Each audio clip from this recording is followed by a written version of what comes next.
ഇസ്രായേലിന്റെ ദൈവം മഹത്വപ്പെടട്ടെ.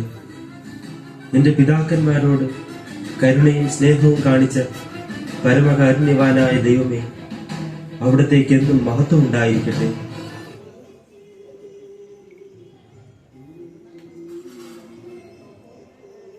Solomon, നിദ്രയിലാണ്ടുപോയ Israel ജനതയ്ക്ക് നിന്നിലൂടെ ഇതാ പുതുജീവൻ ലഭിച്ചിരിക്കുന്നു. സ്വർണശോഭമായ പ്രശോഭയുടെ നിന്റെ നാമം ജനപദങ്ങളിൽ ഉയർന്നു നിൽക്കുന്നു. ചോദിച്ചുകൊണ്ടത് നിനക്കെന്താണ് വേണ്ടത്? എന്റെ ദൈവമായ കർത്താവെ, അയോഗ്യനായ ഒരു വ്യക്തിയായിരുന്നിട്ടും എന്നെ എന്റെ പിതാവിന്റെ സിംഹാസനത്തിൽ അങ്ങ് വാഴിച്ചുവല്ലോ. അങ്ങ് തിരഞ്ഞെടുത്ത സംഖ്യാതീതമായ ഒരു മഹാജനത്തിന്റെ നടുവിലാണ് ഞാൻ. ഈ മഹാജനത്തെ ഭരിക്കാൻ ആർക്ക് കഴിയും? ആകയാൽ നിത്യനായ ദൈവമേ, അങ്ങയുടെ ജനത്തെ ഭരിക്കാൻ ആവശ്യമായ വിവേകം ഈ ദാസന് നൽകിയാലും. നീ ദീർഘായുസ്സും സമ്പത്തോ ശത്രുസംഹാരമോ ആവശ്യപ്പെടാതെ നീതി നിർവഹണത്തിനായി വിവേകം മാത്രം ആവശ്യപ്പെട്ടിരിക്കുന്നു. നിന്റെ ആഗ്രഹം പോലെ നിനക്ക് സംഭവിക്കട്ടെ. ജ്ഞാനവും വിവേകവും നിനക്ക് ഞാൻ നൽകുന്നു. ഇക്കാര്യത്തിൽ നിനക്ക് തുല്യനായി ആരും ഉണ്ടായിട്ടില്ല, ഇനി ഉണ്ടാകുകയുമില്ല.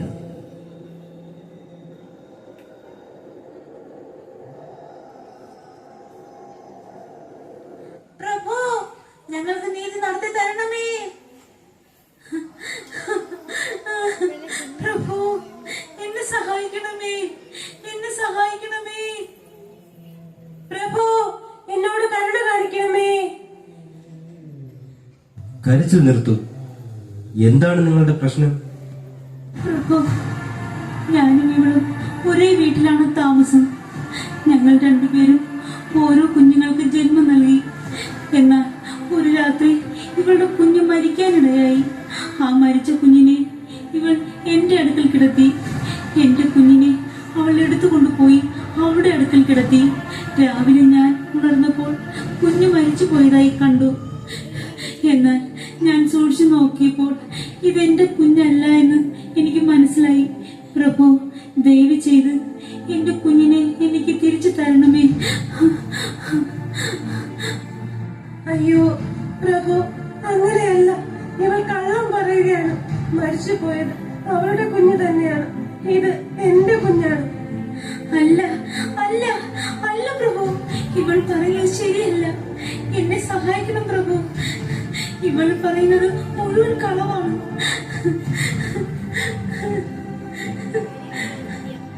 എന്റെ മകനെ തട്ടിയെടുത്തിട്ട് ഇപ്പോൾ രാജസന്നിധിയിൽ വന്ന് കളവ് പറയുന്നു. പ്രഭു, അടിയൻ നിരപരാധിയാണ്. ഇവൾക്ക് ഉചിതമായ ശിക്ഷ നൽകണമേ. ആ കുഞ്ഞിനെങ്കിൽ തരും. ഒന്നും അറിയാതെ ശാന്തമായി ഇവൻ ഉറങ്ങുന്നു. സംസാരിക്കുമായിരുന്നെങ്കിൽ ഇവൻ തന്നെ സത്യം വെളിപ്പെടുത്തുമായിരുന്നു. നിങ്ങൾക്ക് രണ്ടുപേർക്കും ഈ കുഞ്ഞിനെ വേണമല്ലേ? അതെ പ്രഭു. എങ്കിൽ ഞാനിതാ ഈ കുഞ്ഞിനെ രണ്ടായി ഭാഗിച്ച് നിങ്ങൾക്ക് രണ്ടുപേർക്കും തരും. അരുത് പ്രഭു, അരുത്. അവനെ ഒന്നും ചെയ്യരുത്. ആ കുഞ്ഞിനെ അവൾക്ക് തന്നെ കൊടുത്തേക്കൂ. അവനെ കൊല്ലരുതേ. ഇവൾ കളവ് പറഞ്ഞ് എന്റെ കുഞ്ഞിനെ തട്ടിയെടുക്കാൻ ശ്രമിച്ചവളാണ്. അങ്ങനെയെങ്കിൽ പ്രഭു, എനിക്കും ഇവൾക്കും ആ കുഞ്ഞിനെ വേണ്ട. അങ്ങവനെ വധിച്ചുകൊള്ളും. എഴുന്നേൽക്ക്. ഈ കുഞ്ഞിനെ വാങ്ങിക്കൊള്ളു. നിന്നെ കൊല്ലേണ്ടതായിരുന്നു. നീ സ്ത്രീ ആയതുകൊണ്ട് മാത്രം നിന്നെ കൊല്ലാതെ വിടുന്നു. ആരെവിടെ? ഇവളെ ഇസ്രായേലിൽ നിന്നും നാട് കടത്തും. ഇവളാണ് യഥാർത്ഥ അമ്മ. ഒരമ്മ ഒരിക്കലും തന്റെ കുഞ്ഞിനെ കൊല്ലാൻ വിട്ടുകൊടുക്കില്ല. പോയിക്കൊള്ളുക.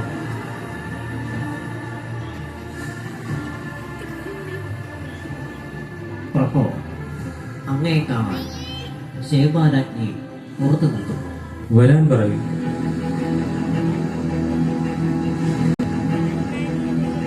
സോളമന്റെ രാജകൊട്ടാരത്തിലേക്ക് ഷേബ രാജ്ഞിക്ക് സ്വാഗതം.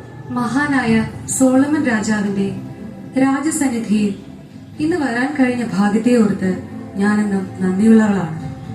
അങ്ങയെക്കുറിച്ചും അങ്ങയുടെ പ്രവൃത്തി മണ്ഡലത്തെ പറ്റിയും ഒരുപാട് ഞാൻ കേട്ടിരിക്കുന്നു. അറിഞ്ഞ കാലം മുതൽ അങ്ങയെ കാണാൻ അധമ്യമായ ആഗ്രഹത്തിലായിരുന്നു ഞാൻ. ഇന്നത് സഫലമായി തീർന്നു. അവിടുത്തെ അധരങ്ങളിൽ നിന്ന് കേട്ട നല്ല വാക്കുകൾക്ക് നാം ഒത്തിരിയേറെ കടപ്പെട്ടിരിക്കുന്നു. ഞാൻ ഇന്ന് അറിയപ്പെടുന്നുണ്ടെങ്കിൽ അത് സർവശക്തനായ ദൈവത്തിന്റെ കടാക്ഷം ഒന്നുകൊണ്ട് മാത്രമാണ്. കേട്ടറിഞ്ഞതുപോലെയല്ല അങ്ങയുടെ വിജ്ഞാനവും.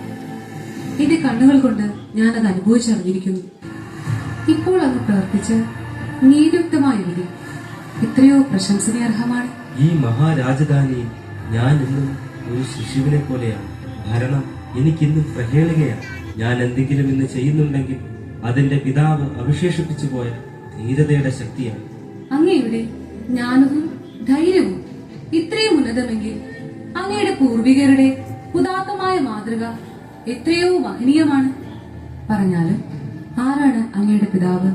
വെറുമൊരു ഇടയ ബാലനിൽ നിന്നും ദൈവകാരുണ്യത്താൽ ശക്തി പ്രാപിച്ച് ഫിലിസ്തീയ കോട്ടകളെ തകർത്ത് സിംഹത്തെ പോലെ അമോന്യരെ വിറപ്പിച്ച ഇസ്രായേലിന്റെ സിംഹമാണ് എന്റെ പിതാവ്.